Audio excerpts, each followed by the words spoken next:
Primeiro, me apresentar um pouquinho. Eu sou também engenheiro civil, tenho especialização também em inteligência computacional e tenho bastante experiência em projetos de engenharia. Já atuei, inclusive, como calculista. Eu sou formado em engenharia civil com ênfase em cálculo. E hoje eu sou sócio e diretor da Profits Consulting, que é uma empresa especializada em gestão de conteúdo. Bom, o que eu vou apresentar aqui é um software, um sistema, que tem o objetivo de melhorar o desempenho de projetos de engenharia através da antecipação de potenciais erros recorrentes que ocorrem nesses projetos. Eu vou explicar como. Nós vamos passar pelos seguintes pontos. O que é um sistema especialista? Eu vou explicar o que é um sistema especialista. Depois eu vou mostrar a metodologia que nós utilizamos. Em seguida, como que nós implantamos isso. E, finalmente, apresentar alguns resultados práticos para demonstrar realmente o benefício dessa solução, dessa ferramenta. Vamos falar, então, sistema especialista. Sistema especialista é uma metodologia, uma técnica dos primórdios da inteligência computacional. Talvez seja um dos primeiros algoritmos, uma das primeiras metodologias utilizadas. Essa metodologia ela consiste em você obter um banco de dados e aí pegar conhecimento de especialistas em determinado assunto, codificar esse conhecimento através de regras de if, else, se não faça isso, se não faça aquilo. Você cria um código, aplica em cima desse banco de dados e gera informação. Então, basicamente, essa é a definição de um sistema especialista. Vamos falar agora da nossa metodologia da aplicação de um sistema desse dentro do ambiente de engenharia. Qual foi a nossa base de dados, então, nesse caso? Nossa base de dados foram respostas que foram dadas em listas de verificação de documentos de engenharia. Eu vou explicar um pouquinho disso melhor na sequência, mas então a nossa base foi essa. As respostas que eram dadas em listas de verificação dentro de um ambiente, de um projeto de engenharia. E os nossos especialistas, no caso, pessoas experientes, verificadores, profissionais sêniores do ambiente de projeto, passaram, então, informações de como a gente deveria segregar, aglutinar, agrupar essas informações. E aí nós acabamos gerando alertas para avisar aos profissionais de projeto o que eles deveriam ter atenção em cada tipo de documento e em cada disciplina do projeto. Bom, essa questão da obtenção, então, dos dados de checklist funciona assim. Esse aqui é um exemplo de um fluxo padrão dentro de um projeto de engenharia. É um fluxo simplificado. Você tem a etapa de elaboração, verificação. Então, a pessoa elabora o documento, manda para a etapa de verificação. Na etapa de verificação, geralmente um profissional sênior, ele responde uma lista de verificação, um checklist, identificando pontos que foram atendidos ou não atendidos naquele documento. Isso é feito para desenho, memória de cálculo, folha de dados, todo tipo de documento que envolva um projeto de engenharia. Esses checklists, em geral, são perdidos. Você preenche ele uma vez só, depois você grampeia ele no documento e deixa ele guardado. Ou seja, essas informações eram desperdiçadas. Você não criava um ciclo de reaproveitamento dessas informações. E é isso que a gente passou a fazer. Então, depois que a verificação é feita, se o documento está ok, ele vai ser liberado para ser emitido, ser enviado para o destino final dele. Se não estiver ok, ele volta para uma revisão e passa por um novo ciclo de verificação. E você pode ter documentos com vários ciclos, se a qualidade da produção do documento não for boa.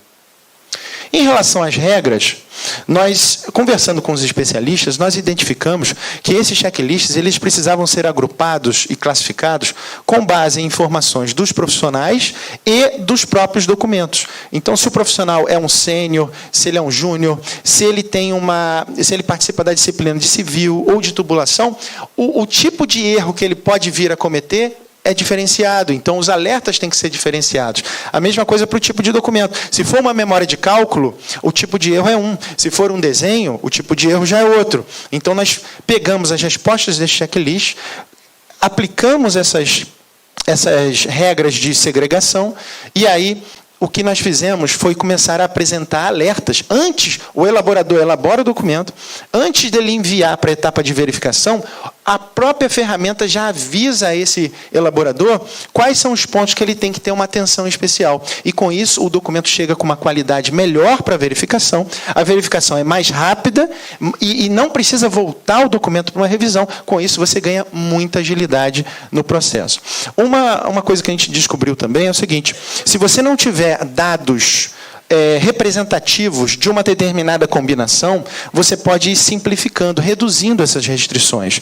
Então, se você tem, por exemplo, um projetista que ele é júnior, e eu não tenho dados ainda de desenhos feitos por júnior, eu posso pegar as características de um pleno e apresentar para ele. Então, dá para fazer também algumas aproximações para você sempre ter algum tipo de alerta. Como é que a gente fez a implantação disso? A implantação foi feita num software chamado eClick, que é um software de gerenciamento de projetos, que é um software, inclusive, de mercado. Ele tem algumas características.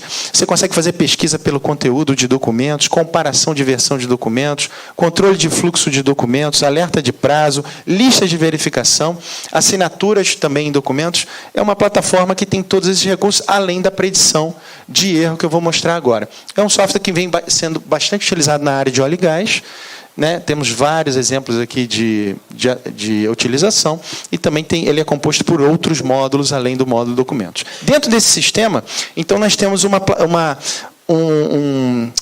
tela, né, uma parte em que o verificador, na hora que o documento chega para ser verificado, a lista de verificação já está ali, já está configurada. E o verificador, então, ele marca os itens que foram atendidos e não atendidos dentro do sistema.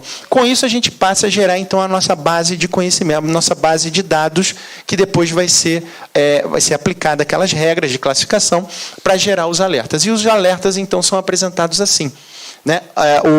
O elaborador prepara o documento. Na hora que antes dele enviar para verificação, o próprio sistema já avisa ele: olha, Otto, você prestou atenção para esse ponto. No caso, só tem um item ali marcado, mas normalmente a gente mostra alguns, né, os mais representativos, para evitar que esse erro se repita dentro do projeto. E, por último, apresentar os resultados, né? Nós colocamos esse algoritmo em prática. Como é que foi feito isso? Nós pegamos um cliente nosso da área de engenharia, que faz projetos, e combinamos com ele esse exercício, né? Pegamos 2 projetos similares. Em um, a gente implantou esse sistema de predição de erro, no outro, não. E aí, com isso, a gente conseguiu alguns resultados muito interessantes. O primeiro foi esse aqui, ó. Média de itens de checklist com erro. Houve uma redução em percentual, houve uma redução de 34% para 18%. Isso quer dizer o seguinte: um checklist, por exemplo, com 20 itens verificados, sem o algoritmo de predição de erro, a média de itens com erro era em torno de 7. Com o algoritmo, essa média cai para em torno de 4, ou seja, de 7 erros na média para 4 erros no projeto. E um outro item interessante é a média de ciclos de verificação. Quando o documento é elaborado e vai para a verificação, é o primeiro ciclo.